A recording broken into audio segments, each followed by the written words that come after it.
Well, I'm new to your world, so I thought I'd start out with a slide that tells you something about who I am. Okay. I'm the one that's not wearing the headsets. I have degrees in engineering physics and astrophysics, and I've only actually ever had 2 jobs. At NASA as the project scientist for their high-resolution microwave survey, and as employee number 1 at the SETI Institute, where we have picked up the NASA SETI search and taken it farther into the future, and are now here looking for your help to make it better. So both Sonata, SETI on the ATA, and I are transitioning from the cathedral, and I actually, isn't this interesting? I don't want to do that. From the cathedral, and I actually had the opportunity to take Jodie Foster up into this dome on the Arecibo telescope and say, this is, for a radio astronomer, our cathedral, and into the bazaar of working with the open source community, inviting the world in to help make SETI better. So you probably think that you're sitting here in the ballroom. Thank you, if you can resize that, it worked earlier. You probably think you're sitting here in the Portland ballroom.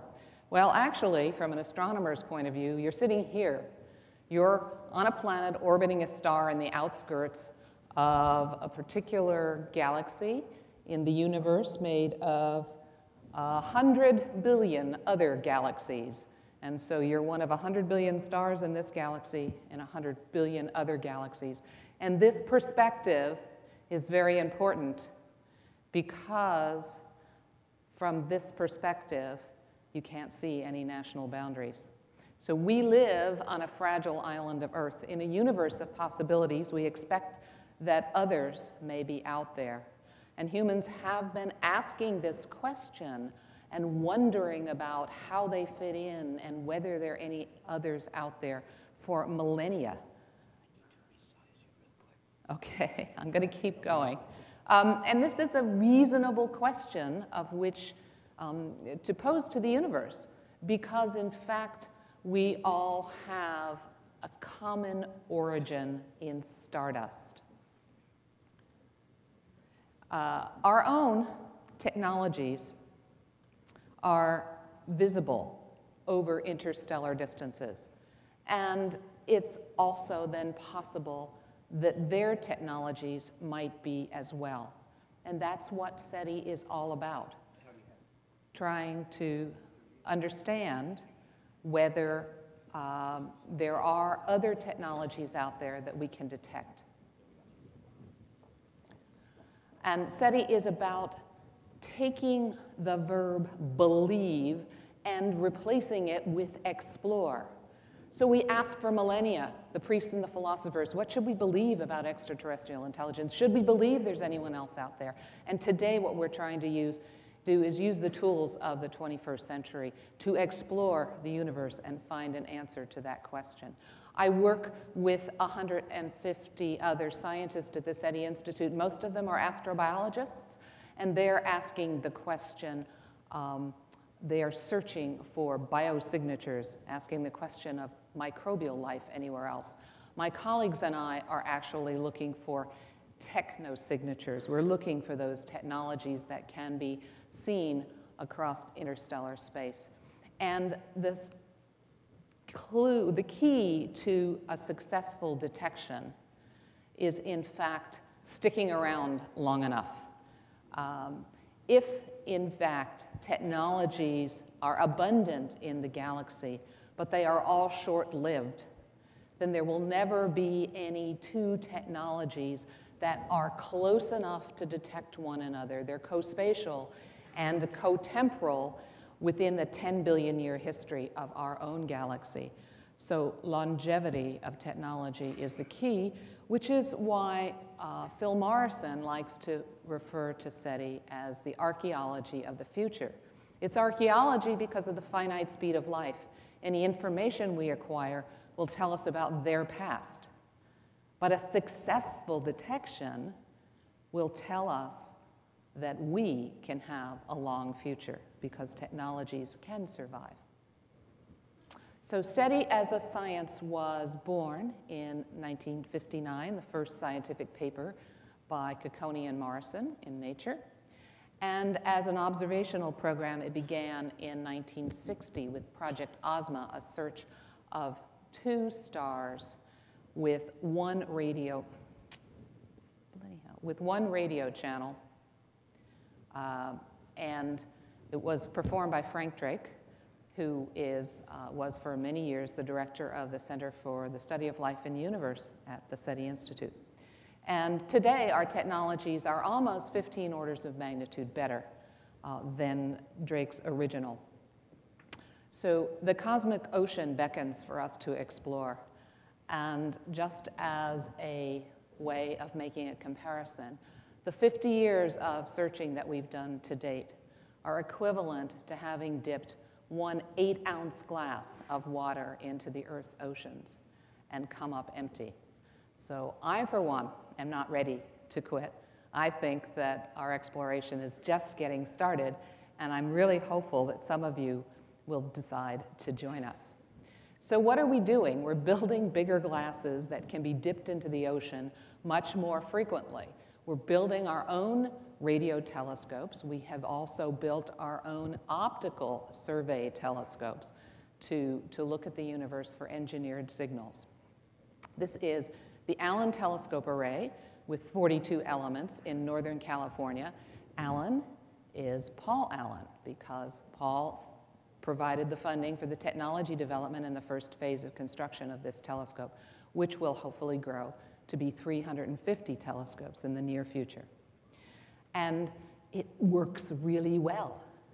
This is a signal detected by our equipment from the most distant object in human-made object in the universe.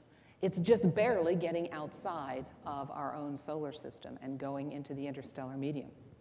Have you seen it yet? That's frequency horizontally and time vertically.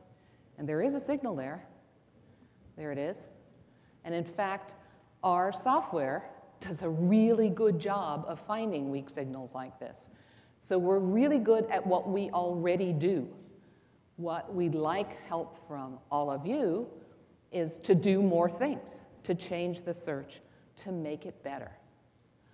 And so in 2009, when I was granted a wish by the TED community to change the world, I wished that TED would help empower Earthlings everywhere to become active participants in the search for cosmic company. The world's been helping for over a decade by doing service computing for SETI at home, by keeping your computers on and analyzing data that's recorded at places like Arecibo.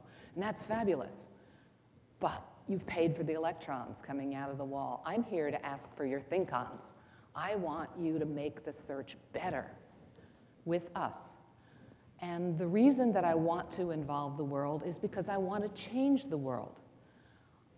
If we think about searching for extraterrestrial intelligence, we're in fact inevitably holding up a mirror to ourselves, to everyone on the planet, and say, look here, you're all the same when compared to an extraterrestrial intelligence. So maybe by working on SETI, we can help to trivialize the differences among humans that are so difficult. She's my target audience. I've got her covered in classroom materials. But where I'm missing her is in the social networking, in the places where she dreams with all of her other cohorts around the world. And I want her to begin to put on her Facebook page, the first thing that describes her is that she's an Earthling, right? I think we can change the world that way. And so we're building a community that we call SETIQuest. It starts with the telescopes, very generous donations of computing power, donations of services in the Amazon cloud. And then we take data, we put it into the cloud, big data. We put in 20 or 30 terabytes once a week, partial days data. You can download that now and analyze it. But what we're really trying to do is to reach out to the open source code development community to help them make our code more efficient and better. And Denise Cooper's been helping us to reach out to that community. And people like Infosys and Palamita are helping us clean up the code to publish it, and GitHub is hosting it. And then we want to reach out to the community of students and digital signal processing experts, and there's probably some overlap in those community. And here we would like these people to help us develop new algorithms, new ways of looking at the data to find different types of signals. We've been working with a small startup called Cloudant to make that happen. We also are trying to build a platform to involve the rest of the world as citizen scientists who can use their brains and their eyes, maybe even their ears. I mean, someday I may wear headphones, right? To look at the data and find patterns for which we yet have no good algorithms. And they can perhaps end up moving the telescope to actually follow up on a signal that we would otherwise have missed. So let me just spend a second with the Cloudant piece, which is what we're working on so hard right now. And Cloudant has built a SETI cloud stack for us on top of the Amazon infrastructure. And it's helping us and helping others to have easy access into our resources on the cloud to move around these large data sets. Octave has been instantiated, so you can in fact do a lot of algorithm development in the cloud. So we're moving the algorithms to the data. And for anyone who's interested, at just after this session, 12:20 to 1:20 in E143 and 144, we have folks who are going to tell you about the SETI code that we've released today and show you how to begin using this SETI cloud stack to access data on the web and help us build a better search. So I invite you all to join the quest, and in my last couple of minutes, I'll let this little video play in case I wasn't able this early in the morning to get you excited enough about what we're doing. But this is a fantastic opportunity. If there's any project that we know about that should be global, that should involve everyone, this is it. And I hope I've enticed at least a few of you to come join us at 12:20 and join the quest. Thank you.